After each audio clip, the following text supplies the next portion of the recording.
നമസ്കാരം, എല്ലാവർക്കും നമ്മുടെ പുതിയൊരു വീഡിയോയിലേക്ക് സ്വാഗതം. ഇന്ന് നമുക്ക് ഉണക്കമീനും ചേമ്പും കൂടെ കൊണ്ടുള്ള ഒരു അടിപൊളി കറിയാനായിട്ട് വയ്ക്കുന്നത്. അപ്പോൾ നമുക്ക് ഒട്ടും സമയം കളയാതെ വീഡിയോയിലേക്ക് കിടക്കാം. അപ്പോൾ അതിന് വേണ്ടിയിട്ട് ചേമ്പ്, നമ്മുടെ വീട്ടിലുള്ള ചേമ്പ് ഒന്ന് പറിച്ചെടുക്കുകയാണ്.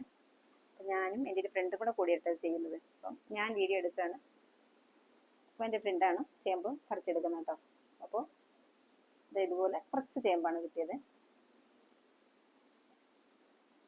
ആ ചേമ്പിൽ തന്നെ ചേമ്പ് പറക്കിയെടുക്കാണ്.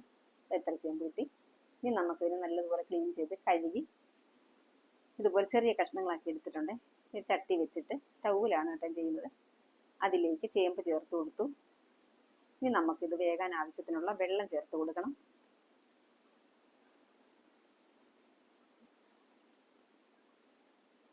എന്നിട്ട് സ്വല്പം മഞ്ഞൾപ്പൊടി ചേർത്ത് കൊടുക്കാം. ഉപ്പ് ചേർത്ത് കൊടുക്കണ്ട, കാരണം ഉണക്കമീൻ നല്ല ഉപ്പുള്ളതാണ്. അപ്പം എന്നിട്ട് നമുക്കിനി ഉപ്പ് പോരാന്നുണ്ടെങ്കിൽ ലാസ്റ്റ് ചേർത്ത് കൊടുക്കാം. ഇനി നമുക്ക് അരപ്പ് തയ്യാറാക്കണം. അതിന് വേണ്ടിയിട്ട് മഞ്ഞൾപ്പൊടി, ഒരു 4-5 ഇതിൽ കറിവേപ്പില, 2 ചെറിയ ഉള്ളി, ഒരു 4 പച്ചമുളക്, പിന്നെ ഇതാ ഇത്രയും തേങ്ങ, ഒരു 2 പിടി തേങ്ങ കാണും. ഇതുപോലെ നല്ലതുപോലെ പേസ്റ്റ് പോലെ അരച്ചെടുക്കണം. അതൊക്കെ അരച്ച് കൊണ്ടുവന്നു. അപ്പോഴാ നമുക്ക് ഒരു 5 മിനിറ്റ് ആയിട്ടുണ്ട്. ചേമ്പ് വെന്തോന്ന് നോക്കാം. ചേമ്പ് ഏകദേശം ഒരു പകുതി വേവായിട്ടുണ്ട്. ഇനി നമ്മൾ ക്ലീൻ ചെയ്ത് വെച്ചിട്ടുള്ള ഉണക്കമീനും മറ്റുള്ള കുറച്ച് സാധനം കൂടി ചേർത്ത് കൊടുക്കണം. അപ്പം ഉണക്കമീനൊക്കെ ചേർത്ത് കൊടുത്തു. ഇത് കുറച്ച് സമയം വെള്ളത്തിലിട്ടിട്ട് നല്ലതുപോലെ ക്ലീൻ ചെയ്തെടുത്ത മീനാണ്. അതങ്ങ് ചേർത്ത് കൊടുത്തിട്ട് നമുക്ക് ഒരു 3-4 പച്ചമുളക്, എരിവ് കുറഞ്ഞ പച്ചമുളകാണ് കേട്ടോ. അത് ഞാൻ കൂടുതൽ അരച്ചതും ഇതിനകത്ത് ഇങ്ങനെ കൂടുതൽ ഇട്ടതും കേട്ടോ. 2 ചുളപ്പുളി നേരത്തെ കുടംപുളി വെള്ളത്തിലിട്ട് വെച്ചിട്ടുണ്ടായിരുന്നു. ഒരു സ്വല്പം അതും അങ്ങ് ചേർത്ത് കൊടുത്തിട്ട് സ്വല്പം കറിവേപ്പില കൂടെ വീണ്ടും ചേർത്ത് കൊടുത്തു. എന്നിട്ട് നല്ലതുപോലെ അങ്ങ് മിക്സ് ചെയ്യാണ്. ഇനി നമുക്കിത് ഒന്നുകൂടി അങ്ങ് അടച്ചു വെച്ച് കൊടുക്കാം.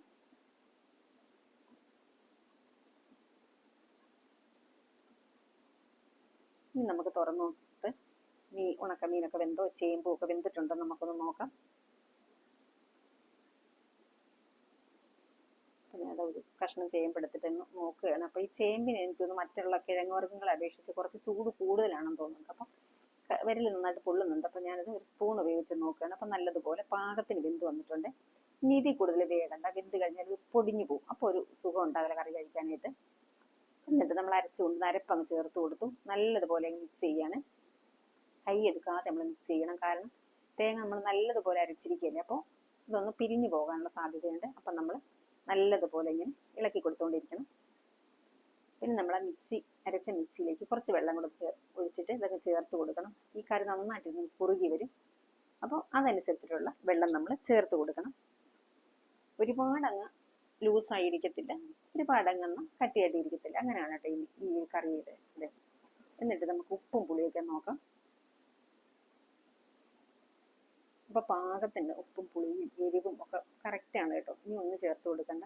അപ്പോൾ നമുക്ക് ഈ സമയത്ത് എരിവ് കുറവുണ്ടെങ്കിൽ നമ്മളിനി കടുക് വറുത്ത് ചേർക്കുമല്ലോ. ആ സമയത്ത് ആ എണ്ണയിലേക്ക് കുറച്ച് മുളക് പൊടി ചേർത്ത് കൊടുത്താൽ മതി. അപ്പം നമുക്ക് എരിവ് പോരെങ്കിൽ അങ്ങനെ ചേർത്ത് കൊടുക്കാൻ പറ്റും. അപ്പോൾ ഇതുപോലെ തിളച്ച് വരുമ്പോഴത്തേന് നമ്മളത് ഇറക്കി വെക്കണം. ചെറുതായിട്ട് തിളച്ച് വന്നാൽ മതി. അപ്പോൾ നമ്മുടെ ഇന്നത്തെ വീഡിയോ ഇവിടെ പൂർണ്ണമായി വരികയാണ്. അപ്പം നമ്മൾ കടുക് വറുത്ത് ചേർക്കുന്നുണ്ട്. അത് ഇതിനകത്ത് കാണിച്ചിട്ടില്ല കേട്ടോ. അപ്പോൾ വീണ്ടും മറ്റൊരു നല്ല വീഡിയോയിൽ വരാം. എല്ലാവർക്കും നന്ദി, നമസ്കാരം.